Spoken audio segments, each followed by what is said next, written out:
Hello बच्चों, welcome to SPSVERSITY. Today we are going to discuss about transport in plants part 2. In the previous session we discussed about the diffusion, facilitated diffusion, osmosis, active transport. So in this transport in plants part 2 we are going to discuss about imbibition.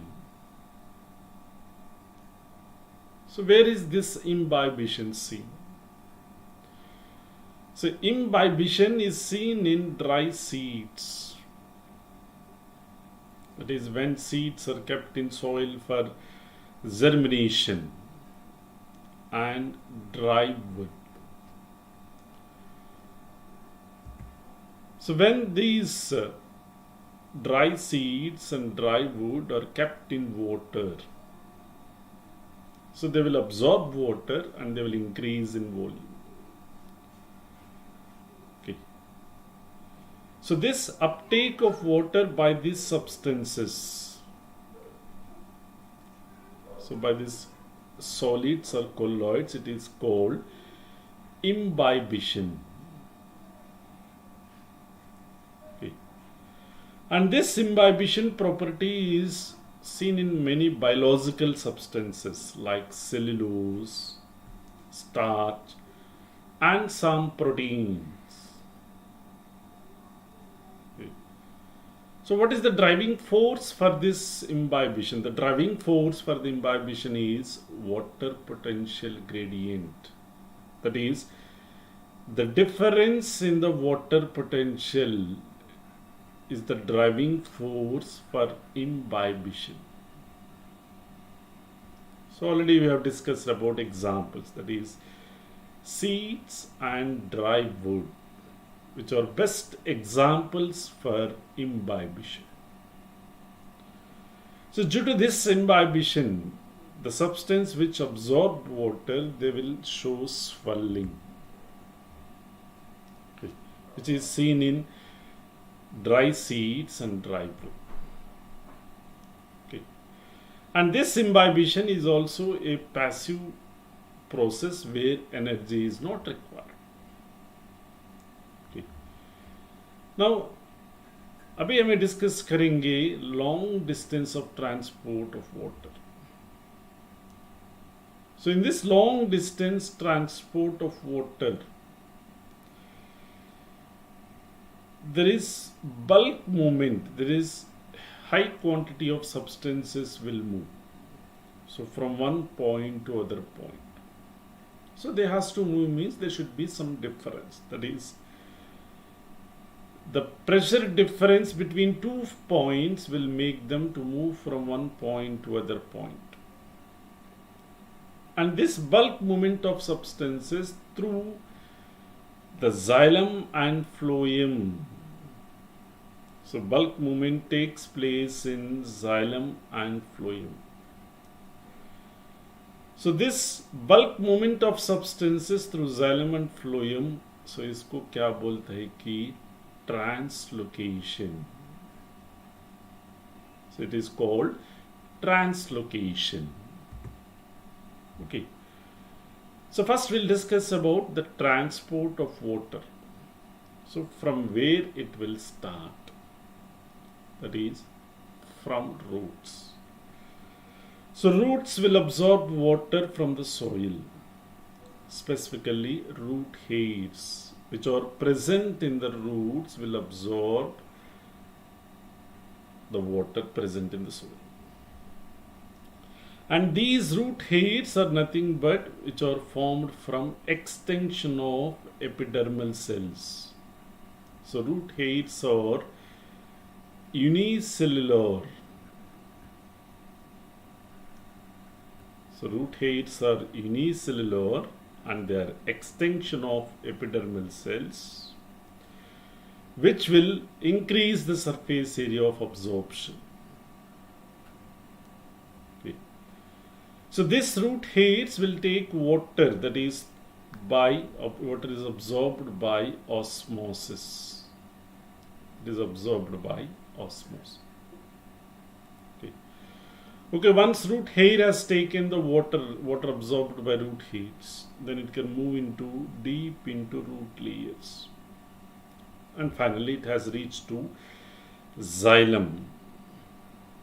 That is, the water which is absorbed from root hairs, it has to be moved from epidermis to xylem. So it has to move from epidermis to xylem, means in between it has to cross the cortex, endodermis, pericycle. So such like parts it has to cross in order to reach the xylem. So how it will reach from root hairs to xylem? So इसमें epidermis से xylem तक कैसा पहुंचे थे? इसमें दो pathways रहता. There are two pathways in this. If you look into this picture, this is epidermis. A few of the epidermal cells will extend and form root hairs. So root hairs are unicellular. So root hairs are made up of single cell and which will absorb the water present in the soil. So when you take this two pathways, that is from epidermis to xylem, there are two pathways. So one is Apoplast pathway and another one is Symplast pathway. Apoplast pathway means it is a continuous movement. Okay. That is, in apoplastic movement, in between the cells, there is intercellular spaces. There are intercellular spaces. Okay. So movement through the apoplast, that means the water will move through the apoplast and the walls of the cells. So there is no need of entry of water into the cells. There is no need of crossing cell membrane. Okay. And here the flow is faster and does not have any barriers. There are no barriers. So in apoplast pathway, the water will move through the intercellular spaces and the walls of the cells. So no need of entry into the cell or no need of crossing the cell membrane. But whereas when you come to Symplast pathway, so in Symplast pathway, the water has to cross the cell membrane. That means it has to enter the cytoplasm of the cell. And here the neighboring cells are connected by plasmadesmata, which connect between two cells. So the water has to cross the cell membrane. So obviously the movement will be slower. Okay. See this, the movement of water in endodermis is symplastic. So why it is symplastic? The reason is endodermal cells are arranged compactly without intercellular spaces. So the cells are thickened with suberin, which are called Casparian stripes, through which suberin is impermeable to water. So obviously the water has to enter by symplastic pathway. So one is apoplast pathway, another is Symplast pathway. So हमें देख सकते हैं picture में. So apoplastic pathway, this is where the water will move through the walls and through the intercellular spaces. Okay. But हमें endodermis के बारे में है, तो in endodermis the water will enter into the cell. So the water will enter into the cell. So in endodermis, the cells are compactly arranged. So due to the compact arrangement of this, there are no intercellular spaces. So when there are no intercellular spaces, the water has to enter into the cross the cell membrane and enter into the cytoplasm. So अब pathway को देखो, epidermis, cortex, endodermis, pericycle, finally they reach to xylem.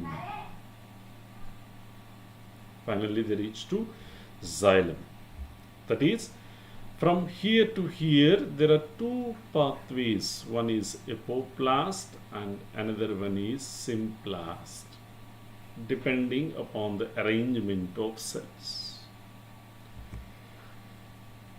So here when you come to endodermis, so endodermis is the innermost layer of cortex. So in roots, the endodermis is the innermost layer of cortex.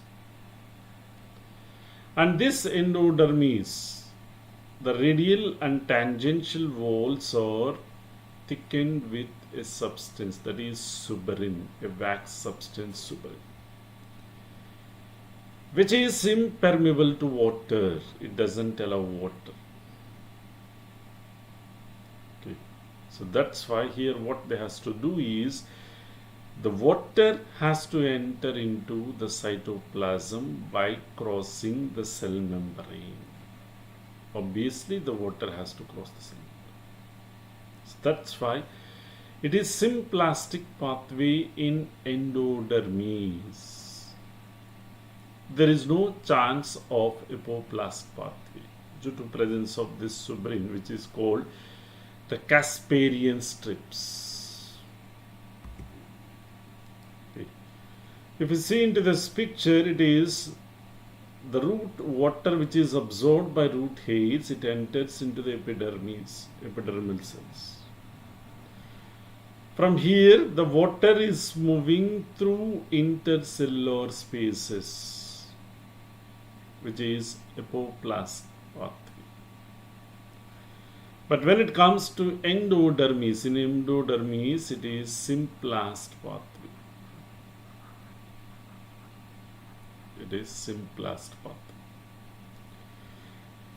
And finally, it reaches to xylem. So the water finally reaches to xylem. Okay. And here we have to discuss about mycorrhiza. So ये mycorrhiza बोले तो क्या है? So in some plants, the roots are associated with additional structures. That is, the roots are associated with fungi.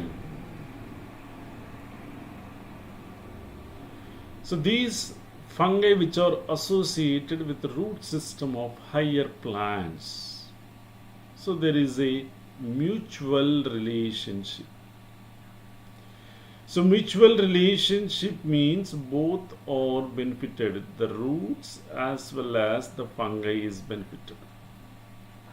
How they are benefited? The fungi will form filaments. It will form a network of filaments, so which will absorb water, which will penetrate into the roots and absorb water. So the hyphae, the filaments of fungi, they are called hyphae, which will increase the absorption area. Okay, water is absorbed, it will be taken by roots. But what about fungus? So fungi will get, that is benefit, that is the food is derived from the plants. So fungi is benefited as well as the roots are benefited. So here this type of relationship is called symbiotic relationship, where both are benefited, fungi as well as the roots of the higher plants are benefited. So in this picture you can see this is fungi. So the filaments of fungi, they are called hyphae. so which will form a network, so which will penetrate into the roots of the plants. So whatever water is absorbed by these filaments, it is given to plant. And plants, the food material, it will give it to the filament of fungi. So here plant is getting benefit and fungi is getting benefit. Both are benefited. And this type of symbiotic relationship, it is called mycorrhizal. So it is a symbiotic relationship where there is a mutual benefit of both. So this symbiotic association is where both the associated organisms are benefited. They are benefited. Okay. So now we will discuss how water will move against the gravitational force. So water has to move in this direction. That is against to the gravitational force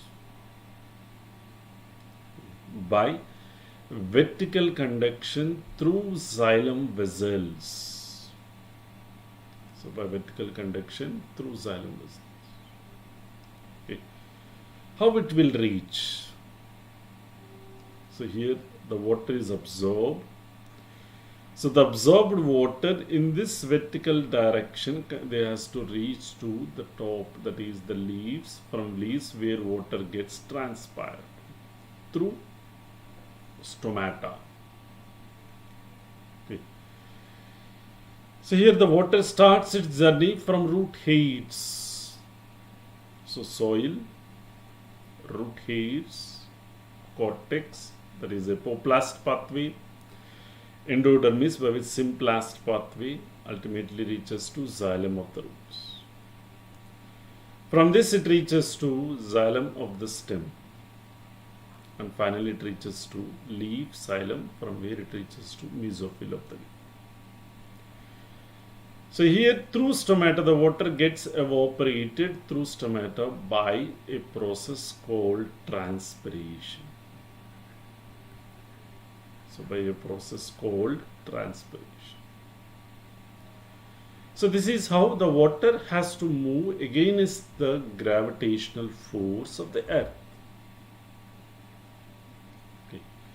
So how this mass flow takes place? How it is possible? So it is possible by one, that is one is transpiration pull and दूसरे को क्या बोलता है कि root pressure. सो एक है कि transpiration pull और दूसरा है कि root pressure. So what is this root pressure? How it is created? Okay. So the roots hairs will absorb water along with water, that is various ions are taken into the vascular tissues of roots. And finally the water reaches to xylem. So whatever water reaches to xylem, it creates a positive pressure that is called root pressure. As it is created in the roots of xylem, it is called root pressure. Okay. What is this root pressure will do? It is responsible for pushing of water to some small heights. Small heights means, for example, if we take herbaceous plants. In herbaceous plants, they are 1 to 3 feet in height. They are short plants which are 1 to 3 feet in height. To some extent, it can push the water to small heights in herbaceous plants. Then what about tall trees, where the height is more than 3 feet? It is like 100 meters. Is it enough? No, it is not enough. So root pressure is applicable to only small heights in herbaceous, like in herbaceous plants, but is not in tall plants, where this pressure is not sufficient to push water in tall plants. Then what it will do in tall plants? So in tall plants, it will help to re-establish the continuous chains of water molecules in the xylem. So during water flow in the continuous columns, the continuous chains, they will re-establish the continuous flow of water columns. Who proposed this root pressure theory? It was proposed by Priestley. So root pressure is a positive pressure that develops in the xylem sap of the root of some plants. And this root pressure is applicable to only small heights of the plant, not in all plants. In tall trees it is not useful, but it is able to re-establish the continuous water columns when they are broken. Here you can see the root pressure experiment, where a stem is cut and over this stem this glass tube is kept. Okay. You can see there is a rise of water to some extent. It is due to the root pressure.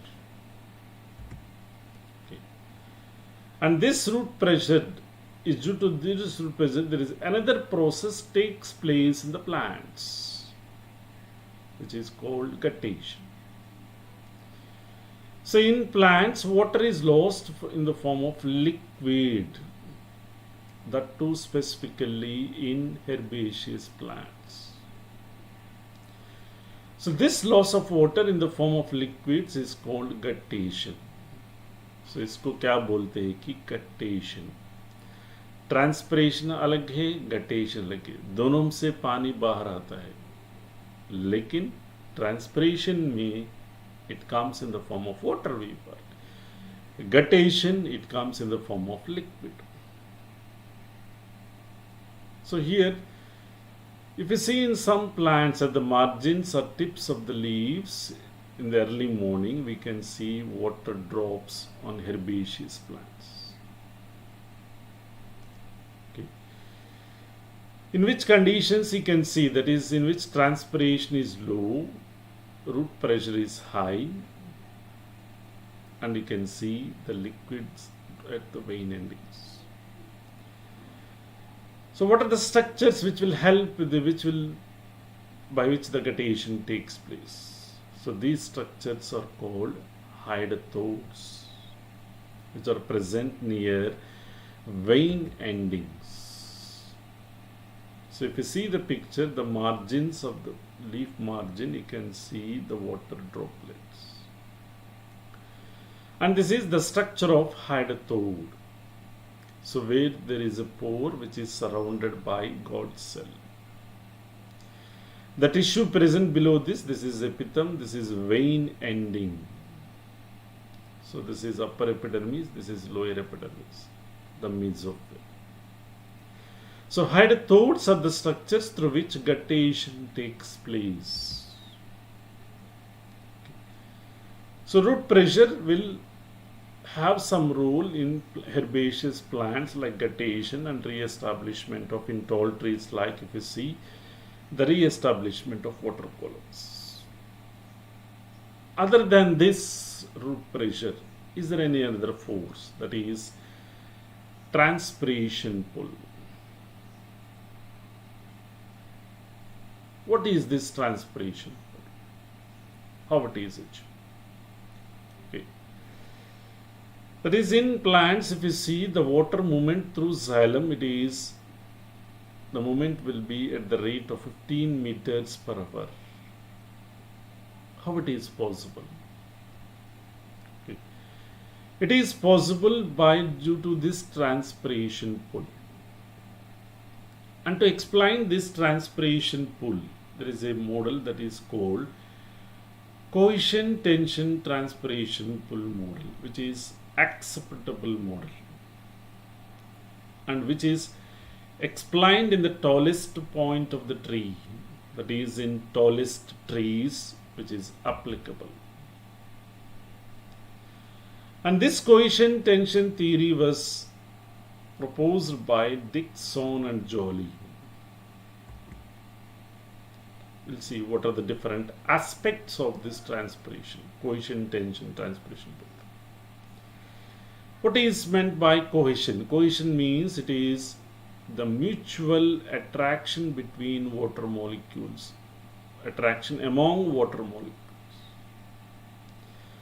Adhesion, which is attraction of the water molecules with tertiary elements. It is between similar, it is between dissimilar.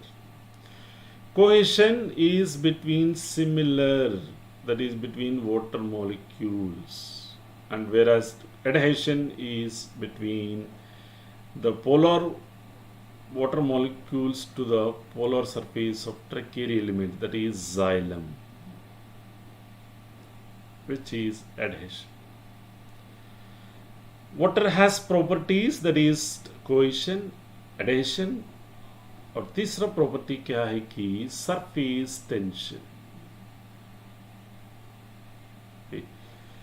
So surface tension बोले तो क्या है कि here water molecules are attracted each other in liquid phase more than water in gas phase. So they are more attracted in liquid phase than in gas phase. Okay. So water को तीन properties रहता, cohesion, adhesion and surface tension. A cohesion, adhesion, surface tension के वास्ते so it will develop high tensile strength and next it will develop capillarity. What is this high tensile strength? Tensile strength means ability to resist to pulling force. High capillarity means ability to rise in thin tubes. The capacity to rise in thin tubes, it is called capillarity. Okay. So in plants, capillarity is aided by small diameter. Capillarity is dependent on diameter of the tertiary elements. Tertiary elements means the tracheids and vessels. So इसमें ये तीन properties के वास्ते it will develop high tensile strength, high capillarity. So these two are developed due to cohesion, adhesion and surface tension. Okay, high tensile strength and high capillarity.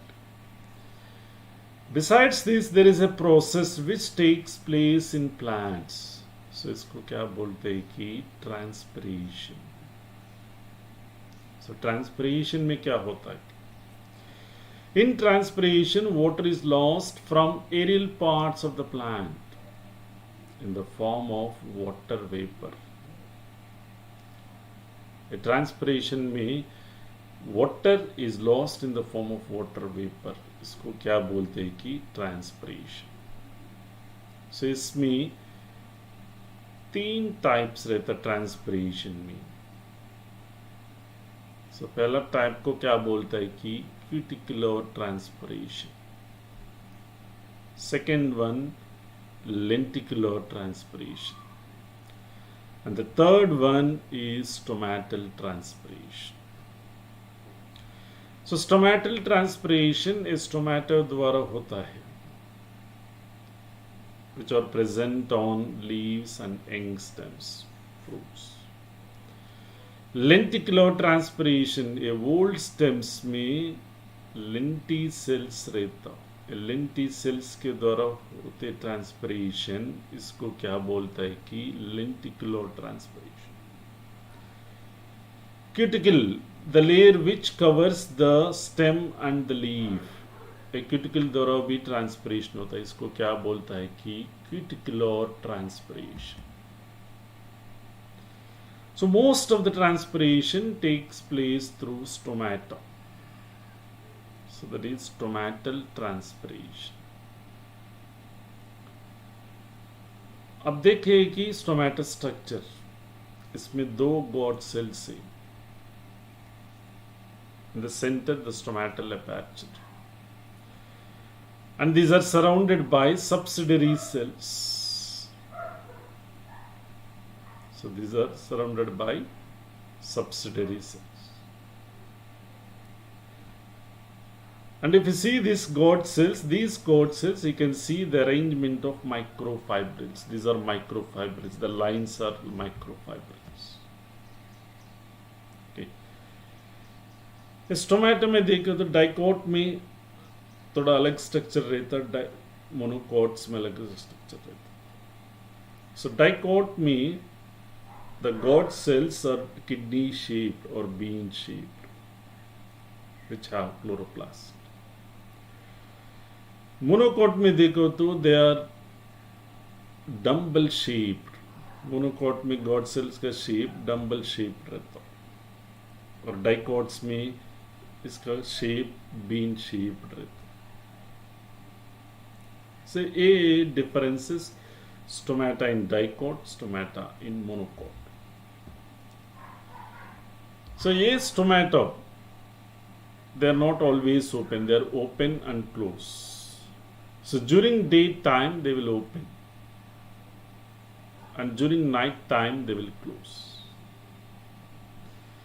So the closing and opening of stomata is due to turgidity of God cells.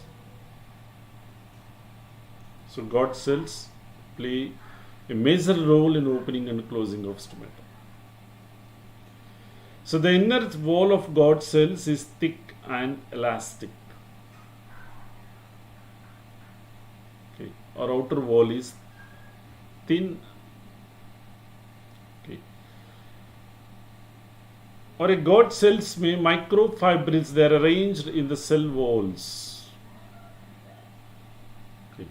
Microfibrils are nothing but cellulose microfibrils, which are oriented radially. Their direction is radial, making easier for stomata to open. So when the stomata is to open means the God cells should be turgid.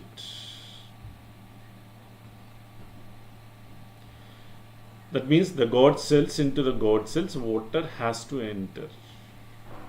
When the stomata has to open, the God cells has to lose water. That means they will become flaccid during closing of stomata.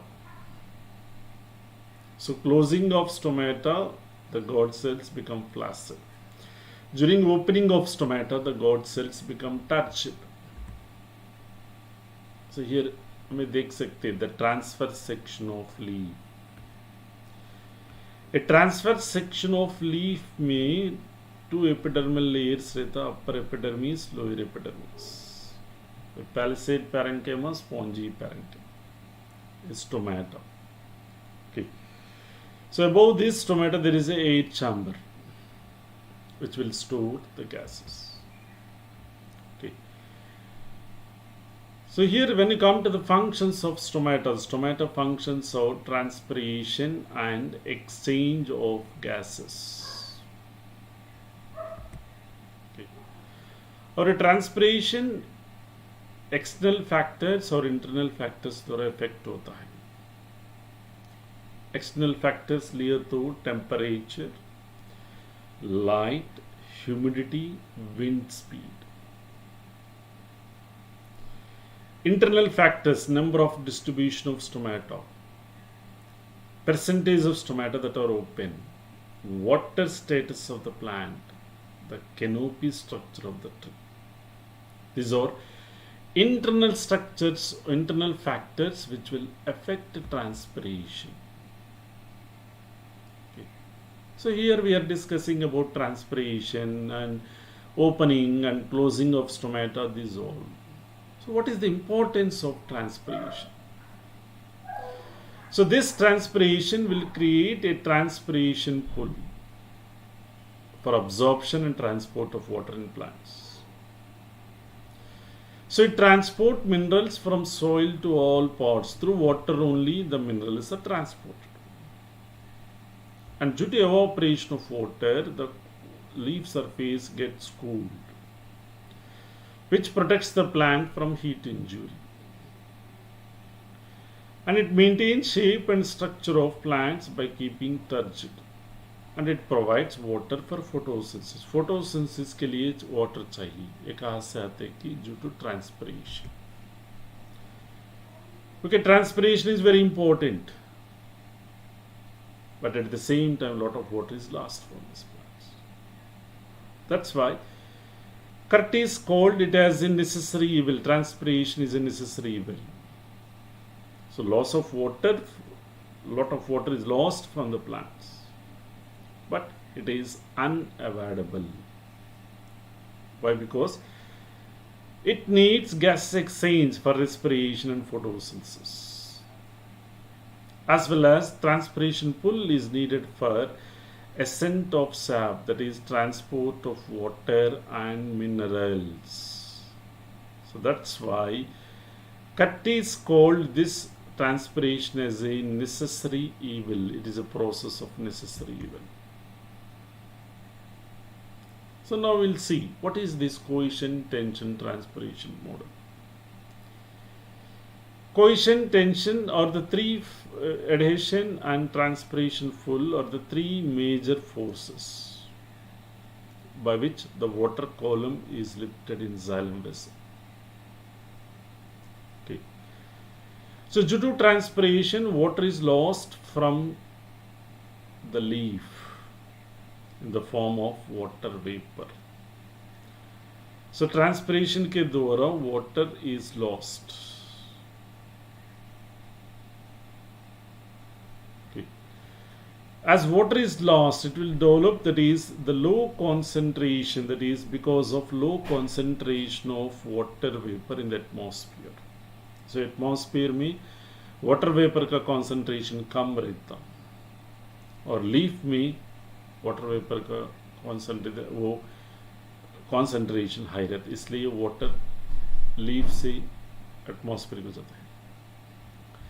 So by transpiration water evaporates to stomata.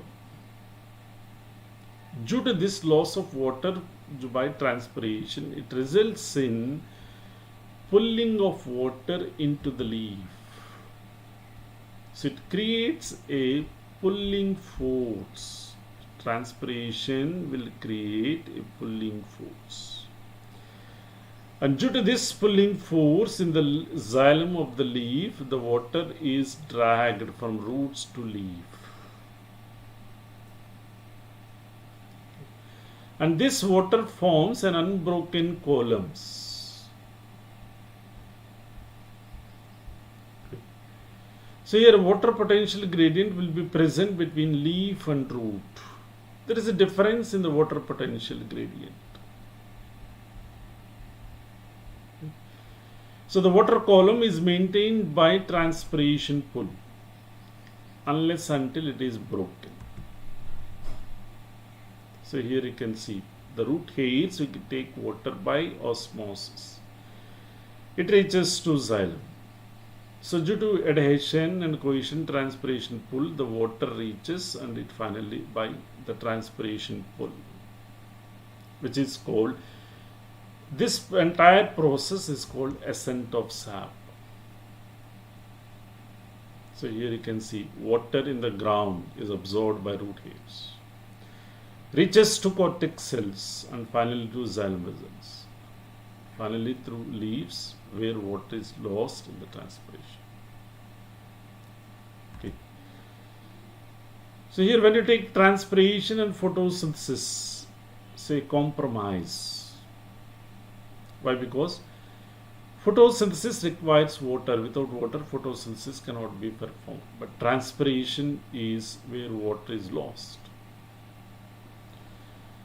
And during closing of stomata, the guard cells become flaccid. That means when stomata closes, the guard cells become flaccid and when stomata closes, there is no exchange of gases. Due to this, the photosynthesis gets affected. To overcome this one, in C4 plants, there is a mechanism, that is C4 mechanism, which is meant for minimizing water loss and maximum availability of CO2. So in C4 mechanism, the water loss is minimized and availability of CO2 is maximized. Okay. Along with water, mineral ions also will enter into this. So mineral ions are absorbed both by passive and active. Passive means which doesn't require energy. Active means which requires energy. But most of the mineral ions enter by active absorption. The reason is most of the particles which are present, they are charged. So the charged particles cannot move across the cell membrane. And next one is, in soil the concentration of minerals is low when compared with concentration of mineral ions through. So that's why most of the minerals are absorbed by roots, that is by active absorption, where energy is required. Very few are absorbed by, that is, passive process. So in active absorption, special proteins which are present in, specific proteins which are present in cell membrane, which will carry them.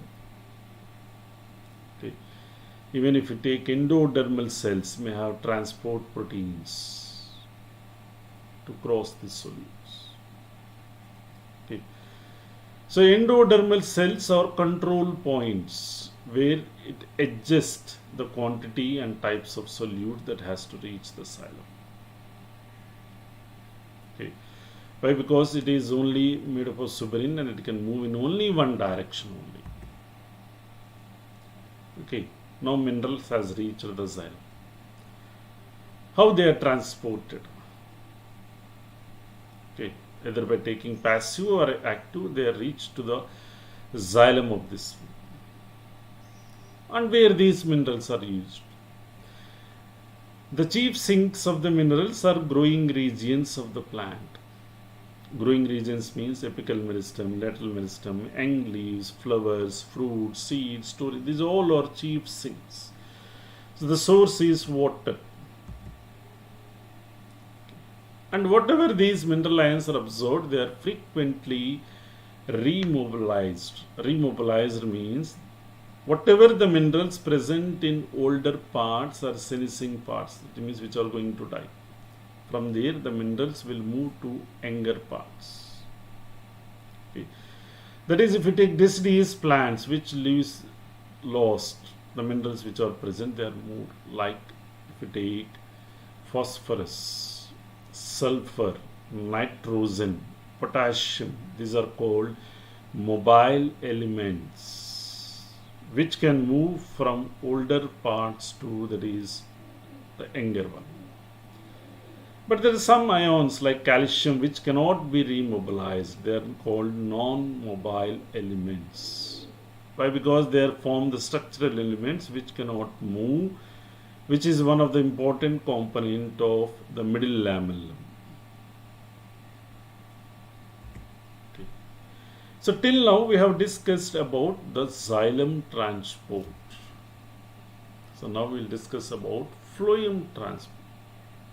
In phloem, organic solutes are possible, majorly the sucrose. So the source is leaf and the sink is different parts. Anyway, the source is leaf and the sink is the parts where they are stored, the roots, stem, these all are sinks. But depending upon the seasons, the source and sink may be reversed. Okay, that's why it is bidirectional. So depending upon unfavorable conditions, the source, which are storage organs, from this the food will go like this. generally from leaf to the storage organs. So it is bidirectional. So during this condition, what happens is, it is interesting one is it is upwards from storage organs to other parts. Here when you come to the phloem transport, so leaf is the major one which will prepare food materials. So whatever food materials are prepared through this leaf, it has to reach to stem. From stem it has to go to different parts. Roots, apical regions, this all. Okay. So in phloem, the phloem has sieve tubes. Okay. Here you can see the sugars which are prepared from the leaf by photosynthesis, they will enter the water follows by water along with the osmosis, which is called loading of the phloem. And this sugar solution in this pathway, it has to reach to different parts like tip of the stem, the roots, where it is, the storage organs, where it has to leave the sieve tube along with water by osmosis. And this theory which explains about the phloem transport, it is called pressure flow or mass flow hypothesis. So what it says is, the movement of sugars which are prepared in the source, that is leaf, they are loaded actively into the sieve tube. That is, the sugars will enter into the sieve tube by active transport. So which will facilitate water potential gradient. Okay. Whereas at sink, so the sugars are actively transported out. Okay. So this loss of solute will produce high water potential in the phloem, where water also passes out, returning eventually to xylem. And this pressure flow hypothesis was proposed by a German physiologist, that is Munch. So here you can see the active transport of sugars from leaf to different parts. Okay. So this is source, this is sink, where it reaches to root cells. Okay. Here there is, if you see this entire process, only sucrose is transported, not glucose. Okay. Not in the form of glucose or fructose. The reason is, sucrose has increased energy storage, efficient energy transfer, removing in between reactions, and it has low viscosity even at high temperature. So sucrose contains more energy than glucose and fructose. Sucrose is a disaccharide which has more energy than glucose and fructose, and it is non-reducing sugar. So that's why it cannot, no intermediate reactions. But whereas when you come to glucose, it is highly reactive, which can form other products during transport. As it is a non-reducing sugar which has more energy and low viscosity at high concentration, that's why most of the thing, it is sucrose is transported in phloem. And here the question is, why starch is stored, not glucose? Glucose is an active, osmotically active, which will increase osmotic pressure. Okay. So which will lead to physiologically water imbalance. To make it more balanced, so it is stored in the form of starch, which is insoluble in water. So starch is a polysaccharide which is inactive, and it can be stored stably, but glucose is not like that. And finally we look into Griddling Experiment. So this experiment is to prove whether xylem or phloem is involved in translocation of. So here if xylem is involved, so in the Griddling experiment, the bark is removed. Okay. When the bark is removed, the xylem is intact. That means the water transport is normal. But however, here you can see the roots undergo swelling and sometimes show the formation of adventitious roots. Why? Because they don't get proper supply of food due to griddling. Okay. So just that is at the edge of ring you can see the accumulation of food materials. So what this experiment proves is the translocation of food materials takes place through phloem. So this is a ring of bark is removed. So when ring of bark is removed, you can see just at the edge of this one, we can see swelling and formation of adventitious roots. So it proves that phloem helps in translocation of food materials. So this Griddling experiment proves phloem plays a major role in transport of food materials. Thank you all.